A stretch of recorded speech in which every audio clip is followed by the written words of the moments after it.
សមាគមធនធានមនុស្សកម្ពុជា HRAC ជាឃ្លាំងវិជ្ជាផ្ដល់ចំណេះដឹងជូនមិត្តគ្រប់គ្នា His Excellency, distinguished participants, ladies and gentlemen, allow me to take this opportunity to invite Mr. Christopher Lee, Human Resource Specialist at HEDC International, to give a presentation, and his topic is HR Development in the 21st Century. Please welcome.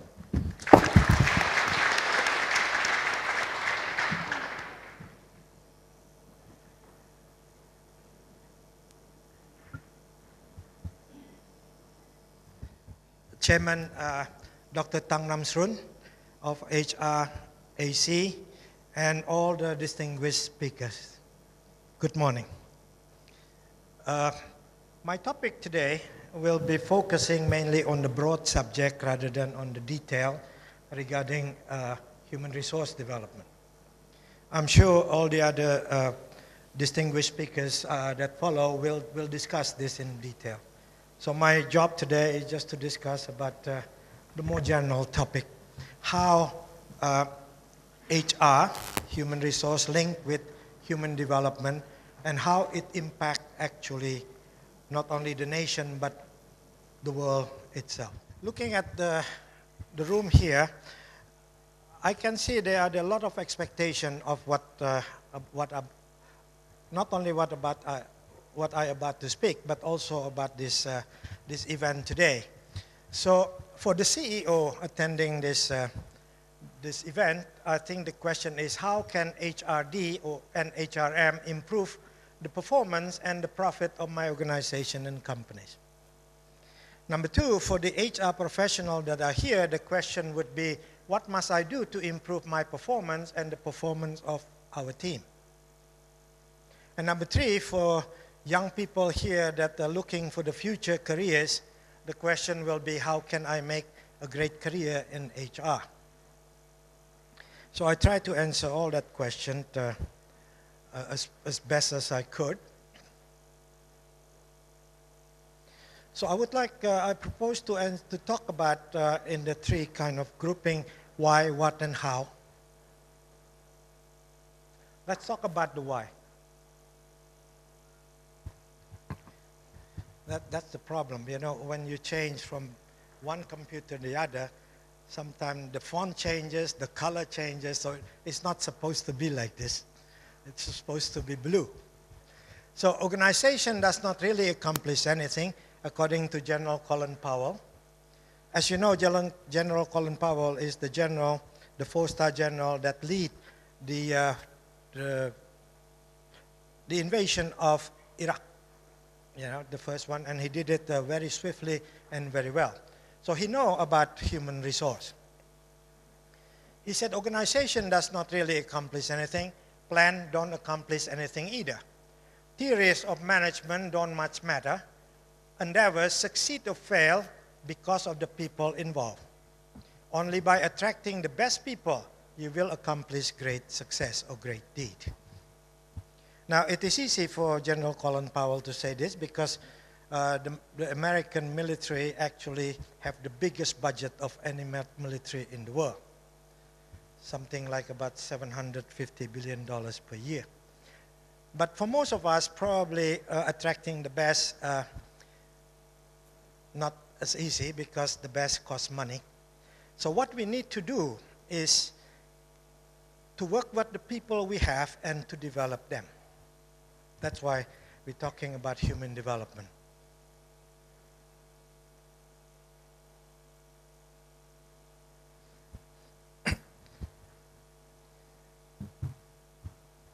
Some people are very good at recruiting. You know, some people don't ask for overtime, holiday pay, insurance, and so on. But for most of us, we have to do better. We have to do a bit differently. For most of us, we have to work within the rule and regulation. So human development in the 21st century. we are living in the time of great changes that bring tremendous opportunity as well as many danger and uncertainties. The ability of companies and organizations to compete and prosper in the 21st century will depend entirely on the competency, the quality, and the integrity of their leadership and the people they lead.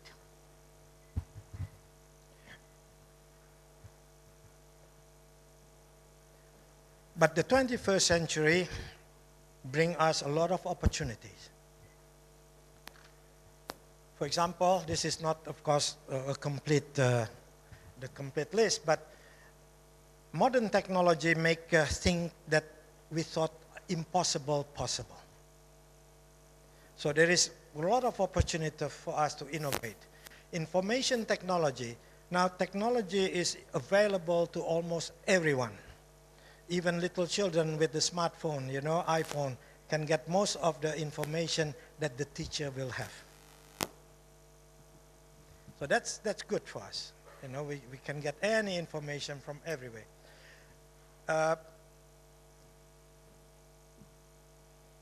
The workforce are more and more educated, and they are saying that educated people are easier to lead,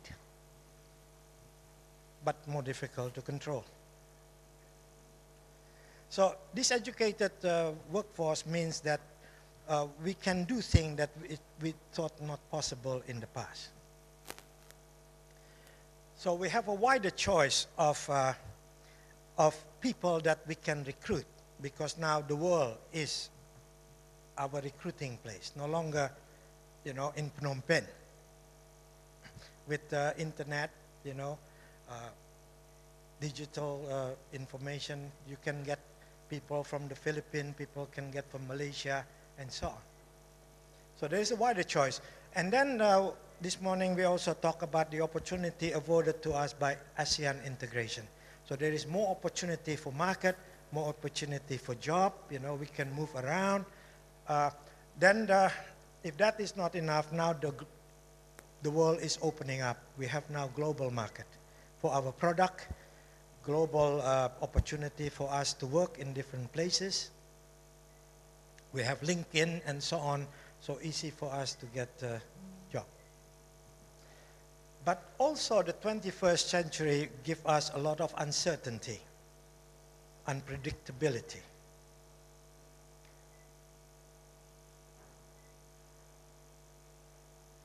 So the challenges are technology is available to everyone.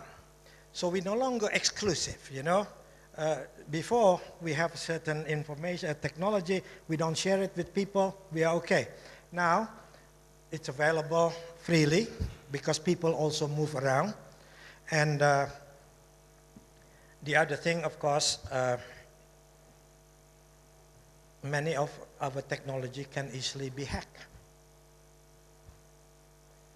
Number two, the broader competition. So with ASEAN integration and so on, we're no longer isolated. So we have to compete not only with the local competitor, but we also have to compete regionally and globally. So we have to be very good at that. So the quality of education make people dissatisfied with what they satisfied in the past, what our parents were satisfied in the past. Now, with better educated workers, they're no longer satisfied. If they don't satisfy, they can move. So one of the things is workers' mobility. I work with many organizations in Cambodia, as well as overseas.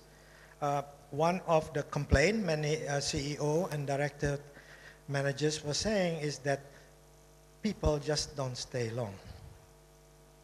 If they don't satisfy, they move. So this is the challenges that we're facing. And then earth crisis. Not only earth crisis, unpredictability caused by terrorism. Terrorism will shut down tourism very quickly.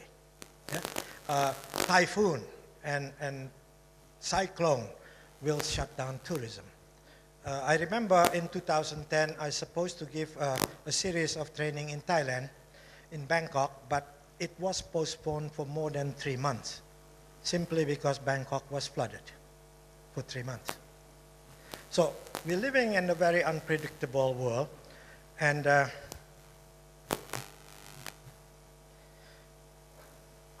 being global also, when Indonesia burned the forest to make way for oil palm plantation, the pollution, the smog, traveled to Singapore. So tourism reduced in Singapore because they cannot see anything for a while.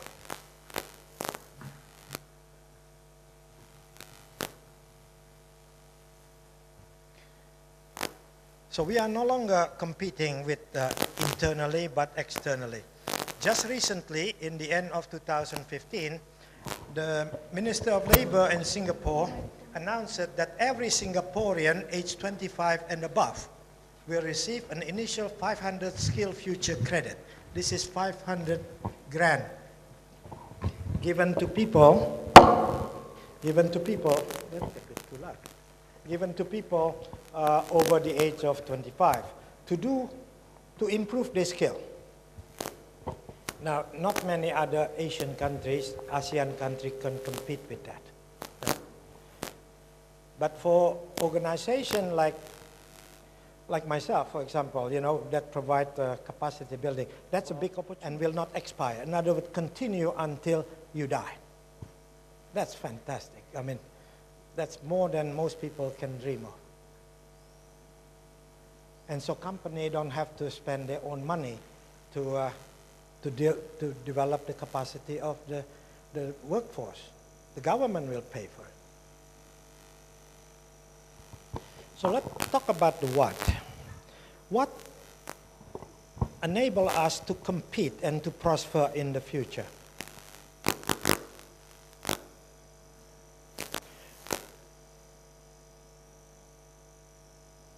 To be successful in any field, we need to obey two sets of law. One is the social law, the other one is the natural law. The social law created by human, and the social law different from different nations. Yeah? So, for example, the tax law in Cambodia is different than tax law in Singapore, and the labor law in Singapore different than in Malaysia, and also the company law different from different countries. So this can be changed, and it depends on different places.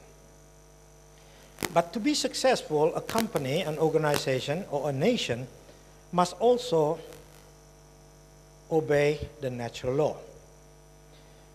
Unlike the social law, the natural law do not change from place to place. It do not change from time to time. With the natural law, if you obey the law, you will become successful. But if you disobey or violate the law, you will fail. Because the natural law are not created by human, cannot change by human. The natural law do not forgive, do not discriminate. Any nation, any company that violate the law will fail. So let me just talk about this law. I call this the law of universal governance. So doesn't matter what university you go, you study management here, management there. I'm sure the professor will teach you different things, but bear in mind, all good management, all good leadership must. How can we adapt ourselves to the 21st century? But also, we can see if we fail. If we fail, we look at this thing and we can see which part do we violate. And if we fix that, if we're able to change that, then we can continue to become successful. Gandhi said there is an order in the universe. There is an unchangeable law governing everything that every being that exists or lives. And this is not a blind law, for no blind law can govern the conduct of living things. Let me just reiterate one point. This law is the same whether it's for the forest, for the ocean, for the human. It's law that governs everything. So when you talk about good governance, it means that this.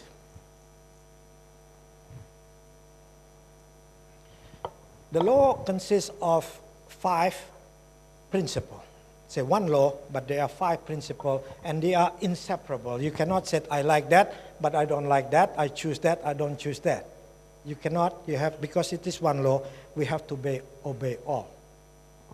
Forest, ocean, do the same thing. So there are 5 principles: the principle of change, the principle of differentiation, the principle of unity or communion, the principle of self-regulation, the principle of expansion. So if you look at, for example, a forest continues to change. They grow, they prosper, they stagnate, eventually they decline. Differentiation in the forest, there are not only one trees or one animal. In the forest, there are many trees, many different kind of trees, many different kind of animals. If a forest have only one kind of tree, that forest will die. It will not prosper, it will not survive. So differentiation, what gives us life. The same our body consists of nose that are different than the eyes. All my fingers are different, my heart different than my brain, because if it's all the same, if it's all noses here everywhere, I will die. Differentiation is life. Unity, but all the differences, the different animal, the different tree, do not act separately, but they work together as one forest. My nose, my eyes, my ears, they're all different, but they work together as one person. And if it's not able to work together, I will die. If my heart don't work with my heart, my brain, I will die. Not negotiable. Self-regulation. So a forest self-regulates itself. You know, it maintains stability. My body maintains stability, self-regulate my temperature, my salt level, my water level, my heartbeat, all self-regulate. If I cannot do that, I'll be sick. If I get sick, I cannot grow. Now, then expansion, and all living thing must be able to expand, must becoming more. Change is becoming better, yeah? These are becoming better. Expansion is becoming more. I think in business we know this about franchising and you know, developing branches. You cannot go bigger and bigger. Say if a bank successful, it cannot get bigger and bigger because there is limit to growth. So what you do is you expand. Different provinces, different suburbs, and so on. So this is just part of the natural law. Let's look at the change, just to give some example. Over the past 3.5 billion years, life continued to change, starting with bacteria, and then it starting with bacteria, it started to change and become more and more advanced, more and more complex, continually until fish, reptile, and then continue until there is human. And with the human, we are the most complex being. And I don't believe we are the last product. If we don't destroy ourselves in the meantime, in the future, probably, most likely, we will develop into a different kind of human. Right now, we arrogantly call ourselves Homo sapien. Sapien means the wise human. And I think that that's premature. We're certainly clever, but not wise. I think if we do our job right, you know, with our staff, with our children, with our students, maybe in the future, we will develop into real Homo sapien, capable of greater love, capable of greater compassion. But not yet. The second one is differentiation. If you look at all, so this is not a theory, this is based on observation. If you look at the universe and the earth, you see everything is different. Part of my work was, I actually My previous work was in marine biology, so I really love to dive in the coral reef, and you see diversity like you've never seen anywhere before. I mean, it just blow your mind. And all these things work together as one, in harmony.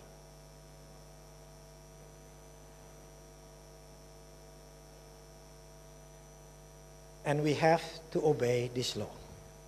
Any institution, any nation that unwilling or unable or refuse to obey this law of differentiation will fail.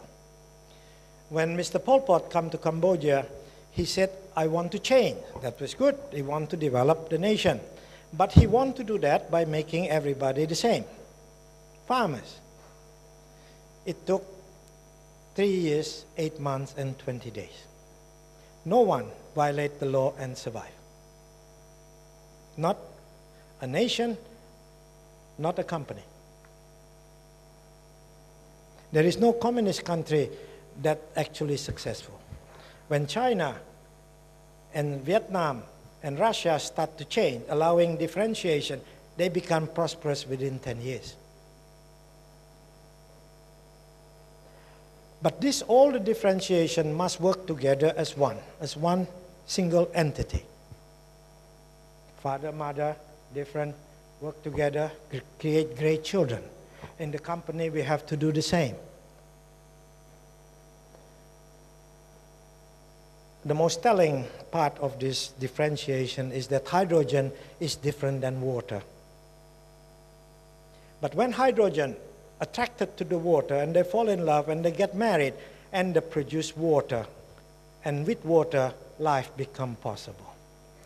And with life, human resource become possible. The next one is self-regulation. You see around us that all the differences working together as one. But this unity must be maintained at all costs, because what makes a system is the relationship. When that breaks apart, the system becomes sick and unable to grow. So if my heart cannot work with my brain, I'm a sick person, cannot grow, and then eventually die.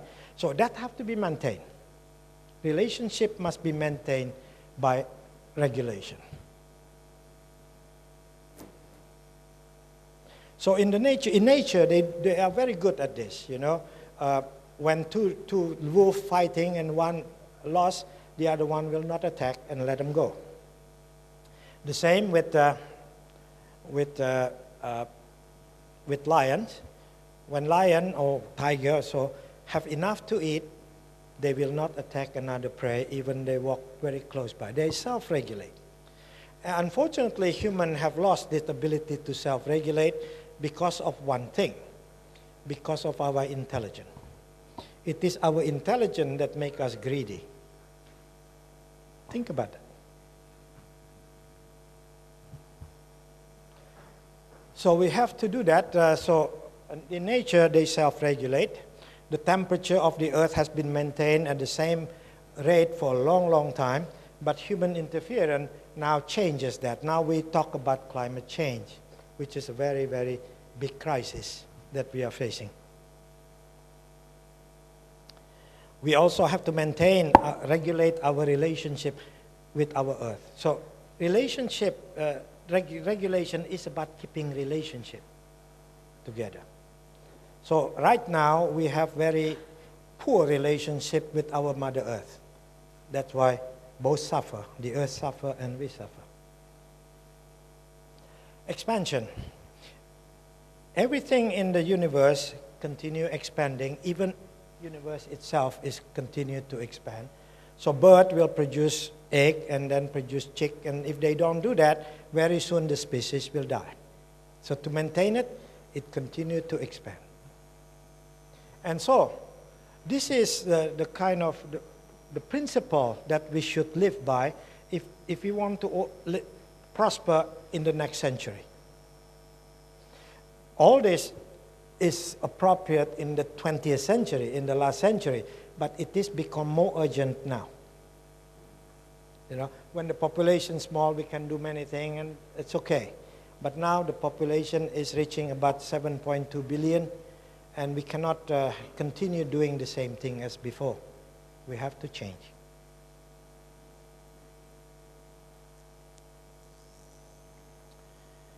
Jack Welch, one of the most famous CEO, I guess, from General Electric, he said, at the end, all business operation can be reduced to 3 words: people, product, and profit. Unless you got a good team, you cannot do anything much with the other 2. I think this is the biggest truth there is. That's why we are here together talking about human resource. So, how? Go back to the 5 principles.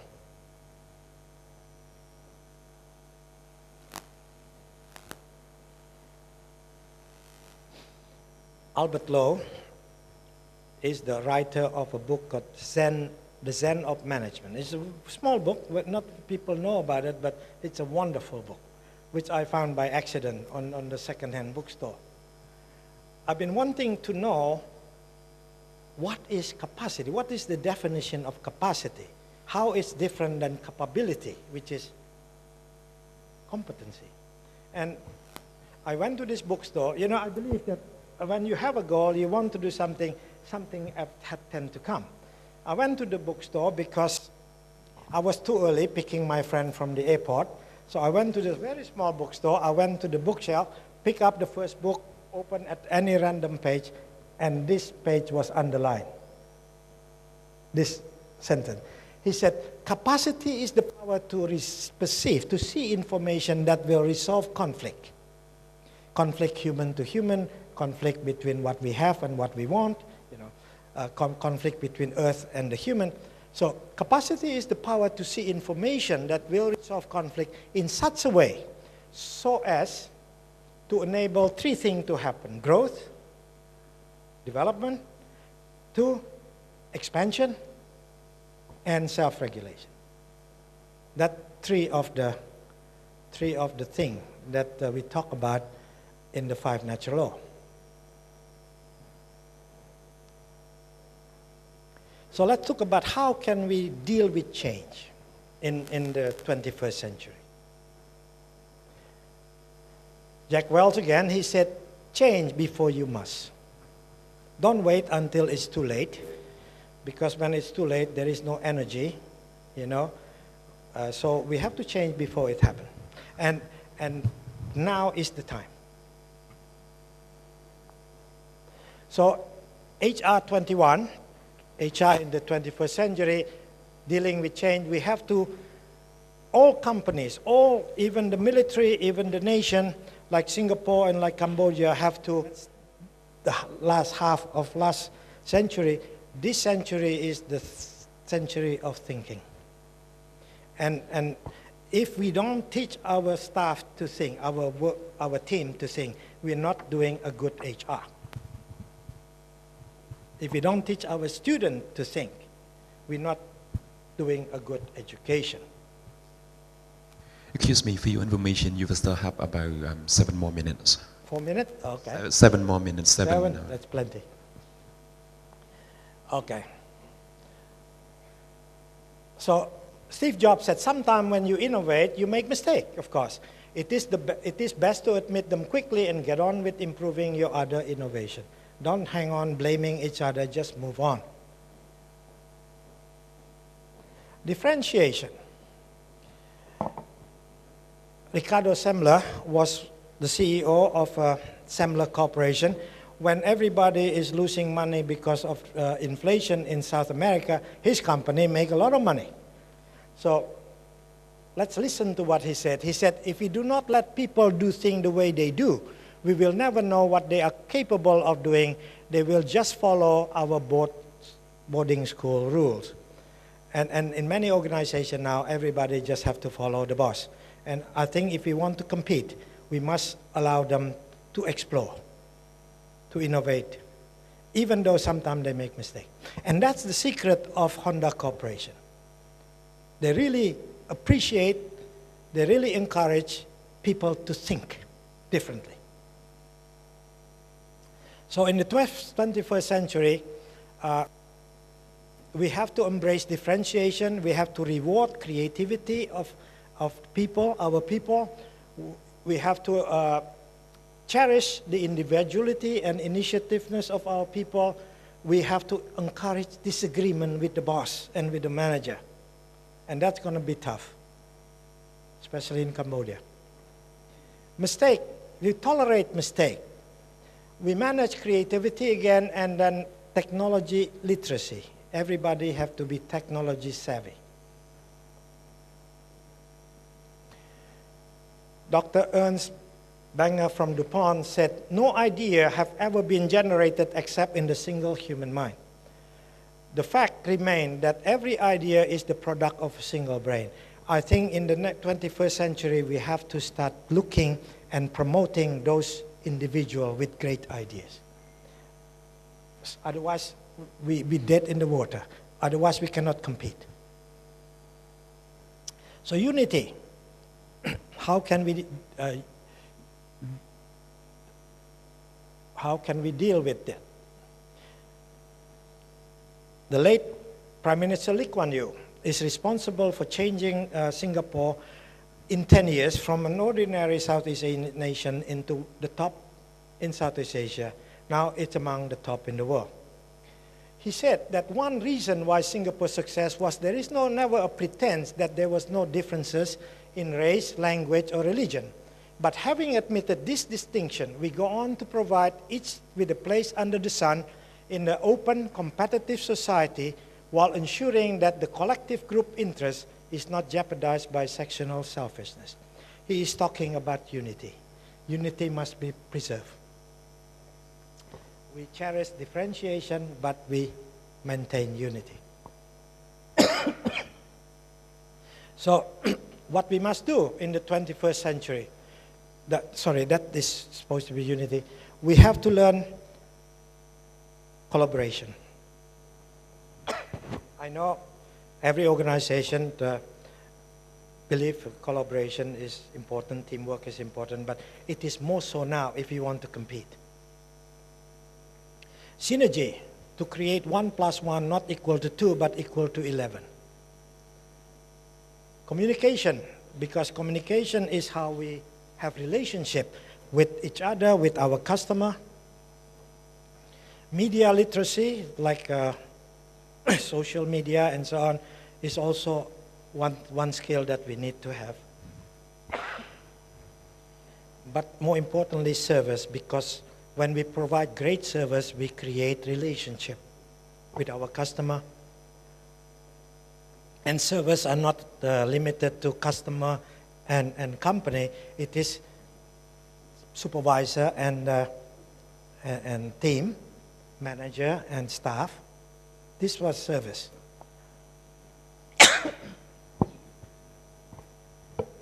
One concept I really appreciate in Japanese management is the concept of gemba. Gemba simply means the place, or in the farm like this is the soil. It is the soil that produces the rice, not the farmer. So it doesn't matter how good the CEO and the senior management is, if the relationship between the supervisor and the staff, the grassroots staff, are bad, don't expect profit. So we have to push our effort into make this relationship work. Like for example, the general manager, department manager, branch manager, and team. So Gemba is this, the relationship between this. That have to be nurtured.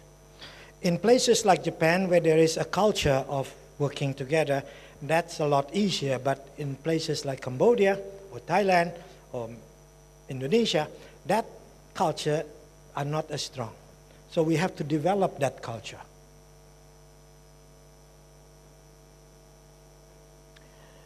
So go back to Ricardo Semler. He said, growth and profit are the product of how people work together. Simple as that. If people cannot work, because unity is the most important principle of these 5 natural laws. Self-regulation, that we have to maintain this relationship. Warren Buffett said, it takes 20 years to build reputation and 5 minutes to ruin it. If you think about it that way, you will do things differently. So we have to, we have to have ethical practices, best ethical practice. We have to adhere to the labor law, tax law, and so on. We have to create a conflict positive, that there is a disagreement, there is conflict in our organization, but it is managed to create energy, to create creativity. And the people, not only the HR people, but also everybody in the organization have people skill. This is called social emotional skill. And because of the earth is very badly degraded, and you cannot run a successful company in a sick world. So all of us have to learn how to develop relationship with the earth. Robert Townsend, CEO of Avis, he said a good manager doesn't try to eliminate conflict, he tries to keep it from wasting the energy of the people. If you are the boss and your people fight you openly when they think you are wrong, that's healthy. And I think we have to learn to do that. So people are not afraid. If they have good ideas that are different than the boss, they are not afraid to say, boss, I know a better way how to do this. And that should be not only tolerated, but rewarded. Expansion. Effective leader give team members self-confidence to act, to take charge of their responsibilities and make changes occur rather than merely perform assigned duties. In short, leader produce leader. That's what expansion is about. The sustainability and the profitability of our companies in the future depend on how many leaders we can create, because we're not going to be there forever. So they will be the one that take over. And we start now. Don't start half a year before you're retired. Create leadership all the time, at every level.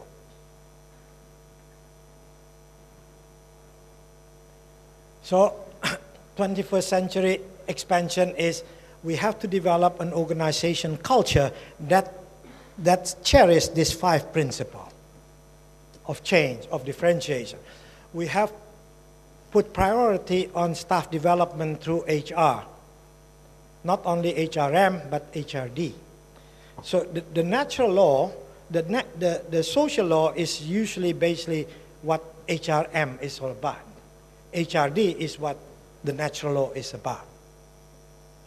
So we have to create leadership at all levels, critical number of leaders. We have to have ongoing staff development, and we have to have great teamwork. And then on the other side, this is for the company, but for the nation, it have to transform our education system. Because let's face it, our education system are not equipped to deal with the 21st century. It's still using the same kind of technique that we used 200 years ago. Nothing changed very much.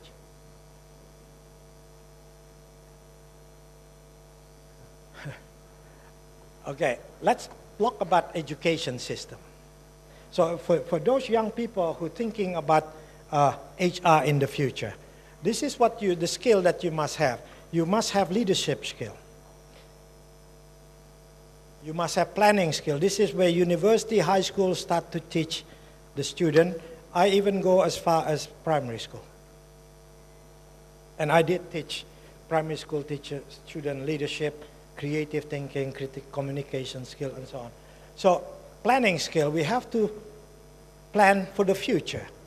I think Peter Drucker, I think, said that the best way to predict the future is to create them. So planning is what you do. So social emotional skill is skill that you must have to become a good HR.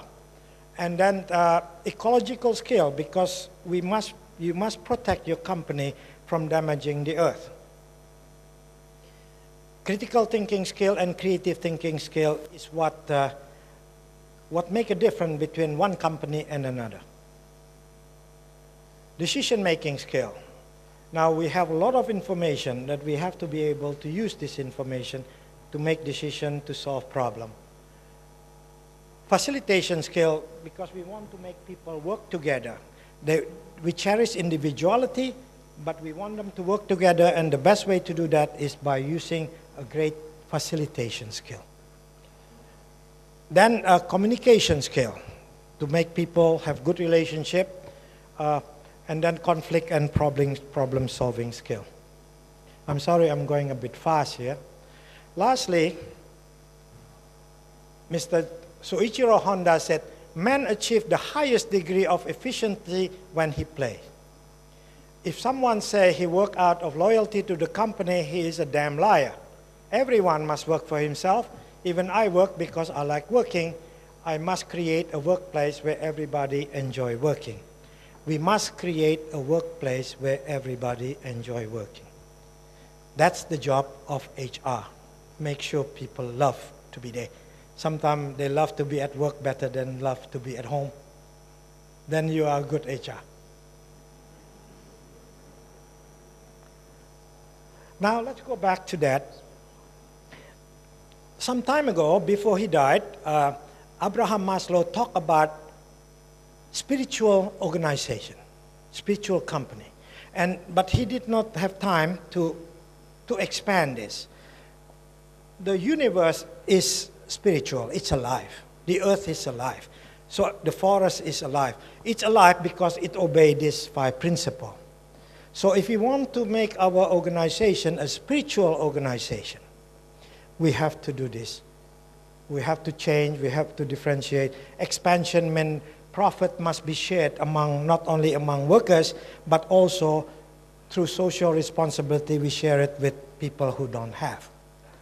That's a spiritual organization. So thank you very much.